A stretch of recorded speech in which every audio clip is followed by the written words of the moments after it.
और दोस्तों, कैसे हो आप सब। उम्मीद करता हूँ आप सभी बहुत बढ़िया होंगे। पर अगर मेरा हाल पूछो तो मैं बिल्कुल भी सही नहीं हूँ, क्योंकि 15 अगस्त को जो वीडियो आने वाली थी टॉप 10 इंस्पायरिंग बायोपिक मूवीज़ की, उसे यूट्यूब की तरफ से ब्लॉक कर दिया गया।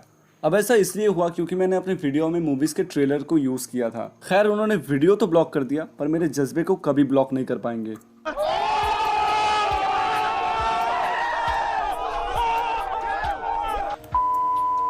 मजाक मस्ती तो चलती रहेगी दोस्तों, पर ये रही उन मूवीज की लिस्ट जिनको मैंने पिछले वीडियो में कवर किया था। पर अनफॉर्चुनेटली ना तो मैं आपको उसे दिखा सकता हूँ और ना ही आप उसे देख सकते हो। दोस्तों, जो येलो कलर की लिस्ट है वो सभी ट्रू स्टोरीज है, और जो स्काई कलर की लिस्ट है वो फ्रिक्शनल है। पर दोनों ही लिस्ट के मूवीज कमाल के हैं, आप इन्हें जरूर देखना। खैर, बहुत हो गई बकबक, अब आते हैं सीधा मुद्दे पे।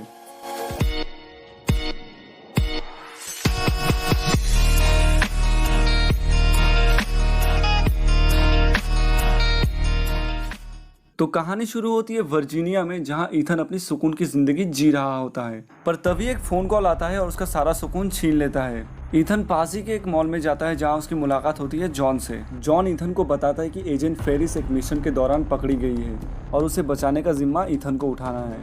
ईथन शुरू में तो इस काम के लिए मना कर देता है, पर जॉन के जोर देने पे वो इस मिशन के लिए राजी हो जाता है। ईथन के राजी होने पे जॉन ईथन को एक कैमरा टेप थमा के चला जाता है।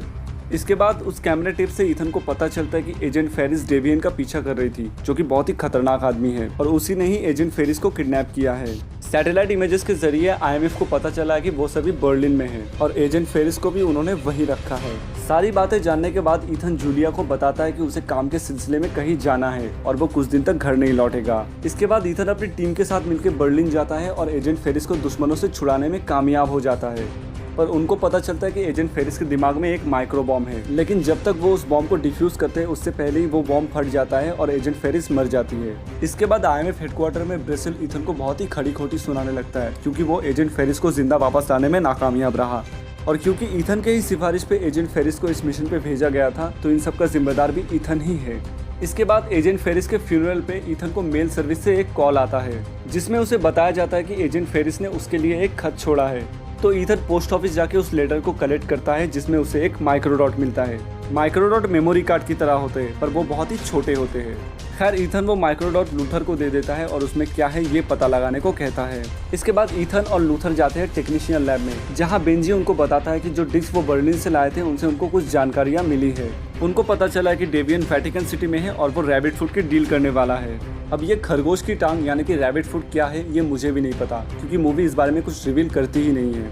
पर मेरे ख्याल से ये शायद कोई न्यूक्लियर रिएक्टर है, जिससे कोई शहर, कोई देश या शायद पूरी दुनिया को ही तबाह किया जा सकता है। खैर, ये सब जानने के बाद ईथन अपनी टीम के साथ वेटिकन सिटी जाके डेवियन को किडनैप करने का प्लान बनाता है, और वो लोग वेटिकन सिटी जाके बहुत ही अमेजिंग तरीके से डेवियन को किडनैप कर लेते हैं। अब कैसे किडनैप करते हैं वो आप मूवी में ही देख लेना, लिंक डिस्क्रिप्शन में है। इसके बाद वो सभी वर्जीनिया वापस आ रहे होते हैं। इसी बीच ईथन डेवियन से सवाल जवाब करने लगता है, पर डेवियन उसे उल्टा धमकी देने लगता है। बातों ही बातों में डेवियन एजेंट फेरिस का जिक्र करता है और ईथन गुस्से में आके उसे प्लेन से लटका देता है और एक एक करके उसकी रस्सियां काटने लगता है और फिर से उसे रैबिट फूड के बारे में पूछने लगता है, पर साला डेवियन हरामी कुछ बताता ही नहीं।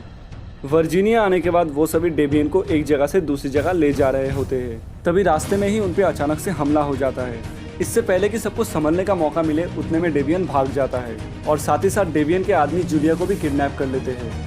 इसके बाद डेवियन ईथन को कॉल करके कहता है कि उसे 48 घंटों के अंदर वो रैबिट फूड लाना है, वरना वो जूलिया को मार देगा। और ये कहने के बाद वो फोन काट देता है। इतने में आईएमएफ टीम वहां आ जाती है और ईथन को पकड़ लेती है। आईएमएफ हेडक्वार्टर में ब्रसेल ईथन से कहता है कि उसने बिना परमिशन के वेटिकन सिटी वाला मिशन किया, जिसकी वजह से इतना बड़ा बखेड़ा खड़ा हो गया। ईथन की ही लापरवाही की वजह से इतनी सारी जानें गई और इतना नुकसान हुआ, इसलिए उसे बंदी बना लिया गया। इसके बाद जॉन ईथन के पास आता है और फुसफुसाते हुए उसे कहता है कि वो रैबिट फूड शंघाई चाइना में है, और एक छोटा सा चाकू ईथन के हाथ में थमा के वहाँ से चला जाता है। ईथन उस छोटी सी चाकू की मदद से खुद को आज़ाद करता है और शंघाई भाग जाता है। वहाँ उसे अपनी टीम मिलती है और वो रैबिट फूड को चुराने का प्लान बनाता है, एंड किसी तरह वो रैबिट फूड को चुराने में कामयाब हो जाता है और उसमें ट्रांसमीटर लगा देता है ताकि बाद में वो उसे ट्रैक कर पाए। इसके बाद ईथन डेवियन को कॉल लगाता है और उसे कहता है कि उसने वो रैबिट फूड हासिल कर लिया। तो डेवियन उसे एक सुनसान जगह पे अकेले मिलने को कहता है। इसके बाद ईथन अपनी टीम को अलविदा कहकर डेवियन से मिलने चला जाता है। अगले दिन सुबह डेवियन के लोग आके ईथन को पिकअप कर लेते हैं और उसे कुछ पीने को दे देते हैं, जिसे पीने के बाद ईथन बेहोश हो जाता है। जब उसे होश आता है तब एक आदमी उसके नाक के जरिए उसके सिर में एक बॉम्ब लगा देता है। इसके बाद डेवियन ईथन से रैबिट फूड मांगता है, पर ईथन कहता है कि उसने उसे वो दे दिया। लेकिन फिर भी डेवियन उसकी बात नहीं मानता और जूलिया को जान से मार देता है और वहाँ से चला जाता है। इसके बाद ईथन के सामने जॉन आता है। हाँ, वही जॉन जिसने ईथन की शुरुआत से मदद की, पर असल में वो मदद नहीं कर रहा था, वो ईथन का फायदा उठा रहा था। जॉन ईथन से कहता है कि जूलिया बिल्कुल सही सलामत है और जिसको डेवियन ने मारा वो कोई दूसरी लड़की थी। अब आप सभी सोच रहे होंगे, अगर ईथन ने रैबिट फूड दे ही दिया तो ये नाटक करने की क्या जरूरत थी। मैं बताऊं तो हाँ भैया, इस चीज़ की ज़रूरत थी, क्योंकि इसके ज़रिए वो लोग पता लगाना चाहते थे कि ईथन सच बोल रहा है। जॉन ईथन को कहता है कि वो जूलिया को छोड़ देगा, पर उसे बताना पड़ेगा कि उस माइक्रोडॉट में क्या मैसेज था। क्या एजेंट फेरिस को पता था कि वो डेवियन से मिला हुआ है? और ऐसे ही कई सारे सवाल वो ईथन से पूछने लगता है। पर ईथन कहता है कि वो पहले जूलिया से बात करना चाहता है, उसकी आवाज़ सुनना चाहता है, वो जानना चाहता है कि वो जिंदा है भी या नहीं। जॉन ईथन की बातों को सुन के अपने आदमियों को कॉल लगाता है और जूलिया की बात ईथन से करवाता है। बातें खत्म होते ही ईथन जॉन पे हमला कर देता है और जॉन को बेहोश करके ईथन अपने आप को आज़ाद कर लेता है। फिर ईथन लूथर को कॉल लगाता है और उसके मदद के जरिए रैबिट फूड को ट्रैक करते हुए उस जगह पे पहुंच जाता है। ईथन वहां जाके जूलिया को छुड़ाने लगता है, तभी डेवियन आ जाता है और उसके सर में रखे बॉम्ब को एक्टिवेट कर देता है और ईथन दर्द से तड़पने लगता है। डेवियन ईथन को बहुत ही बुरी तरह मारता है, पर जूलिया को बचाने की खातिर ईथन उठ खड़ा होता है और डेवियन को धक्का मार के एक सड़क पे फेंक देता है, जहां एक ट्रक आके डेवियन को हिट करता है और वो हरामी मर जाता है। इसके बाद ईथन अपने सर में रखे बॉम्ब को डिफ्यूज करने के लिए शॉक मशीन ढूंढने लगता है, पर वो उसे कहीं पे भी नहीं मिलता। आखिर में ईथन एक इलेक्ट्रिक वायर को पकड़ के जूलिया को स्विच ऑन ऑफ करने को कहता है और जैसे ही जूलिया स्विच ऑन ऑफ करती है, ईथन की धड़कनें रुक जाती है और ईथन मर जाता है। तभी जॉन वहां आ जाता है और जूलिया उस पर धड़ाधड़ गोली चला देती है और जॉन भी मर जाता है। इसके बाद जूलिया ईथन को जिंदा करने के लिए उसे सीपीआर देती है, उसके चेस्ट को पंप करती है, पर ईथन की बॉडी कोई भी रिस्पॉन्ड नहीं करती। ऐसे बहुत देर तक कोशिश करने के बाद भी जब ईथन को रिस्पॉन्ड नहीं करता, तब जूलिया ईथन के चेस्ट को बहुत जोर जोर से हिट करने लगती है और ईथन की धड़कनें अचानक से चलने लगती है और वो जिंदा हो जाता है और बस मूवी यहीं पे खत्म हो जाती है।